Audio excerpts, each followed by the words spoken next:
Welcome to Seeking Alpha Editors Roundtable, what moved markets this week for the week ending Friday, August 6th, 2021, the first week of August, a relatively quiet week. We had the non-farm payrolls today that everybody was looking forward to all week, and when it was all said and done, the number came in above estimates, but didn't really move markets all that much. But on individual stocks is where a lot of the action is, especially for Robinhood, its second week as a public company. And I'm very curious to see what my colleagues have to say about this, and I will introduce them now. I am joined in no particular order by Kim Kahn, Senior News Editor, Stephen Alfer, Managing Editor of Breaking News, an individual looking forward to the Phillies-Mets series this weekend, and our special guest this week, Jerry Cronenberg, Managing Editor for Investor Tactics. Brad Olison is off this week. He was scheduled to come on, but he didn't show up. He's holding out for a move to CNBC and hoping that the executives at Seeking Alpha can accommodate it. That is a Harry Kane joke that was probably lost on our American audience. Anyway, enough about me and my lame jokes. Kim, let's kick it over to you and give us the big picture view of what moved markets this week. Well, it was a much anticipated payrolls report, and it really came through from the perspective of the economy recovering. Big beat on payrolls, and also a bigger expected drop in the unemployment rate. And so now you've got the questions that the market is asking about, is this going to bring tapering forward? Is this enough substantial progress for the Fed to taper their bond asset purchases?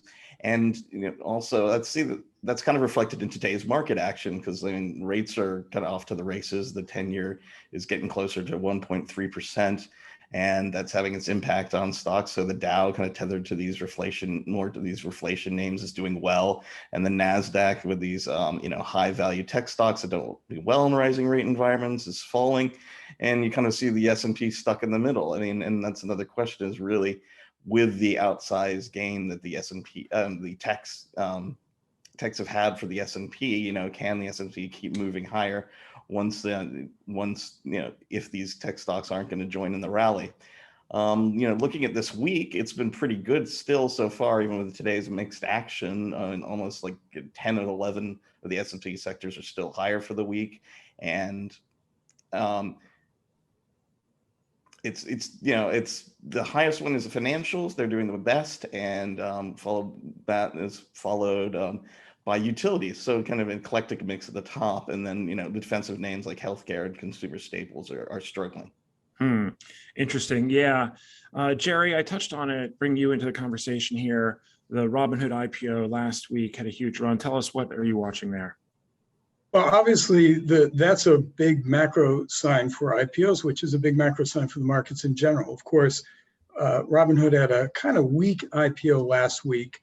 Price at the bottom of the range, fell on its first day, had a big run up earlier this week, fell for a day, looked at it, looks like it's up now, up about 40% altogether post IPO, which is great, but you can see this mixed view of it. It came in at a lower price than was initially expected. It didn't have this massive Airbnb type pop. It was just back in December, Airbnb popped more than 100% its first day. So clearly patience is starting to wear out with the IPO market, which is kind of a good macro sign. Maybe we're starting to build the top in the overall market, to what Kim said. Oh, wow, that's interesting. All right, Stephen, what were you watching other than the Phillies? Yeah, I'm going to announce today my exit from this podcast and from Seeking Alpha. I'm going to be starting a hedge fund where I'm going to be borrowing at negative rates in Europe and investing it in 10-year treasury bonds in the US yielding 1.2%. I'm going to lever up. I'm going to hedge my currency risk by a few basis points, and I'm retiring to the Hamptons. Okay.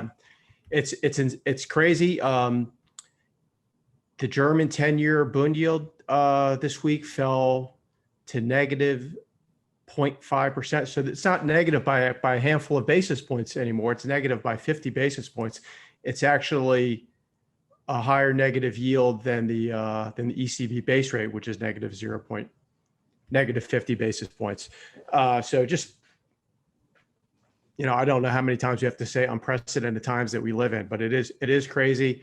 The carry trade was a huge thing in the 80s and 90s. I don't know if it still goes on. If it doesn't go on, one of us ought to leave our jobs and start it up again, because there's a fortune to be made playing that spread.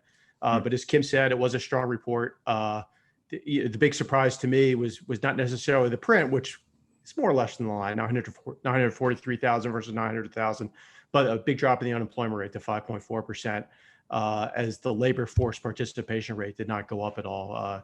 You would expect maybe higher wages or such a shortage of workers to start to draw some people back into the workforce, and that hasn't happened. We can get into politics or whatever a reason for that, but the fact of the matter is it hasn't happened, and that's responsible for the huge drop in the unemployment rate. And Yeah. one of the most interesting things I saw in the report was that now job openings have exceeded the number of those unemployed by about 500,000. Wow. Yeah. Wow. So that's kind of getting a big case that people are talking about. Okay, so the labor market's going to keep firming up. It's got momentum. So why is the Fed? Is this 120 billion in bond purchases by the Fed really moving the needle when it comes to substantial progress in the labor market? And I think they have a good point. Yeah, the substantial progress, and this is the question now. The next time I think we'll hear from the Fed is later this month at the Jackson Hole Symposium. And there's been a little bit of speculation now. I mean, there has been all along that they would be forced to taper, if not hike interest rates. I don't think anybody's really expecting a hike, but what about a taper? What are your guys' thoughts on that? Yeah, I think it gives them cover probably to announce at least thinking about tapering, if not getting it going in the fourth quarter. No, they're already thinking about it, aren't they? That's true. So they're going to remove just one of the thinkings. They're going to Yeah. go to just thinking about tapering. Yeah, there you go. Okay. Or to actively discussing it. Yeah. Right. So no longer thinking, but talking. All right. Yeah. Jerry? I think they're going to be pushed. It does kind of defy logic. Now, don't bet against the Fed is a famous statement, and they're a lot smarter than I am. But it does kind of defy logic that unemployment is really at sub 6%. You're talking really full unemployment, really full employment, excuse me. A lot of inflation pressures. These are the guys who tend to say, we have to act proactively. You can't wait until inflation rises. And yet, Janet Yellen, former head of the Fed, and the other Fed members seem to not be talking that way and seem to be still talking transient. It just seems kind of hard to believe that we could not see them at least start to taper soon. But they're smarter than I am. I think we spent a lot of time talking about some really strong numbers for the economy.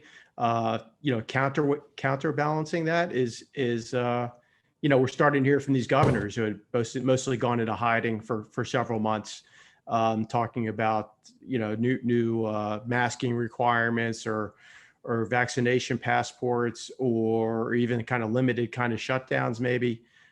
So there's still, it's not all clear ahead for the economy. Right now there are some possible headwinds coming as it relates to the virus. Sure, yeah, but there certainly are, but it seems the market has shrugged that off, at least for now. It was a concern earlier in the week. You had some selling based on this, but now it does appear that those fears are, if not entirely discarded, at least put on the side table. Yeah, well, let's now. hope so. Yeah, and a number of companies, a growing number of companies are delaying plans to return to the office. There is that. So there is that. Yes. There's some concern out there. We'll see how it plays out. Right.